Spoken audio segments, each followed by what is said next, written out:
명상하려면 알아두세요. 마인드와 마음의 차이. 구글의 이미지 검색창에 영어로 마인드를 검색하면 생각, 머리, 뇌의 이미지가 나옵니다. 이것은 생각, 뇌, 이성 등의 영어권 사람들이 사용하는 마인드의 개념입니다. 반면 한국어로 마음을 검색하면 심장, 하트 등의 이미지가 나옵니다.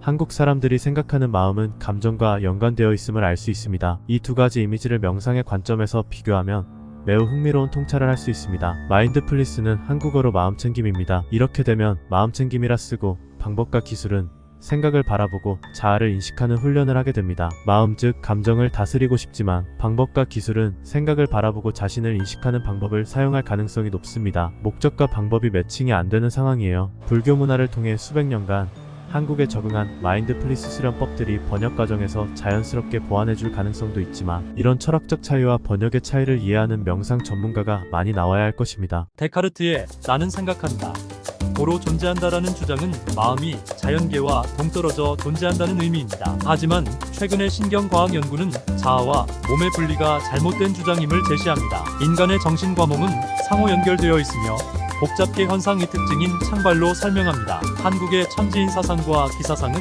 현대 심리학 모델로서 상당한 가치를 지닙니다. 리는 모든 존재가 연결되어 있으며 서로 영향을 주고받는다는 생각입니다. 현대 심리학에서도 인간의 정신과 행동을 엠바디라는 개념으로 이해하기 시작했습니다. 엠바디는 몸에 마음이 담겨 있다는 의미입니다. 따라서 천지인 사상과 기사상은 현대 심리학의 여러 분야, 특히 인간과 환경의 상호작용, 에너지의 흐름과 심리적 건강 간의 연결성을 탐구하는 데 중요한 모델이 될 수 있습니다. 한국인의 철학은 인간의 복잡한 심리적 경험을 이해하는 데 있어 중요한 연구 모델이 될 수 있습니다. 명상 철학 또한 인도의 철학의 관점보다 한국 철학의 관점이 더 현실에 가까울 수 있습니다. 단전호흡, 한국 명상으로 건강한 삶을 관리한다. 단전호흡은 한국 고유의 명상 기술입니다. 수백 년 동안 몸과 마음의 균형을 만들어 주었습니다. 단전호흡은 배의 안쪽에 초점을 맞추어 기의 흐름을 조절합니다. 기는 만물의 근원이며 동시에 에너지의 근원입니다. 단전호흡은 기를 모으고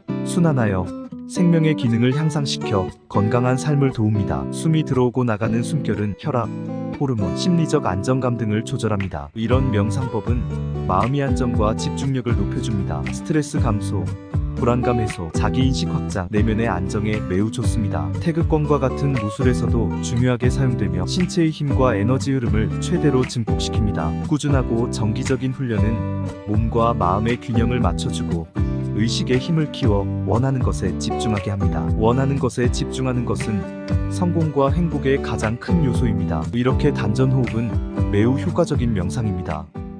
명상은 내면의 존재를 깨닫고 자아와 본질을 이해하는 것을 목표로 합니다. 현대 철학과 생명과학은 존재론과 실체론을 인정하지 않으며 생명과학과 뇌과학에서 자아와 본질에 대한 탐구를 주도합니다. 이로 인해 전통적 명상에서 주장하는 자아의 실체로서 존재가 부정되지만 종교 지도자와 명상 지도자들 등 대부분 사람들에게는 여전히 중요한 의미를 가집니다. 진화론은 생명의 기원과 발전을 설명합니다. 이에 따라 전통적 명상이 추구하는 영적 성장과 자아 개발의 목표는 진화론과 신경과학의 관점에서 수정이 필요합니다. 이로 인해 전통적 명상의 영적 가치가 상대적으로 약화되고 거부되는 추세입니다. 초기 과학은 이 세상이 질서정연한 세계라고 생각했습니다. 하지만 복잡계 물리학을 통해 세상의 모든 것이 상호 연관되어 있음이 밝혀졌습니다. 이로 인해 전통적 명상의 목표인 자아나 육체의 구분이나 영혼의 성장에 대한 관점이 새롭게 정의될 수밖에 없습니다.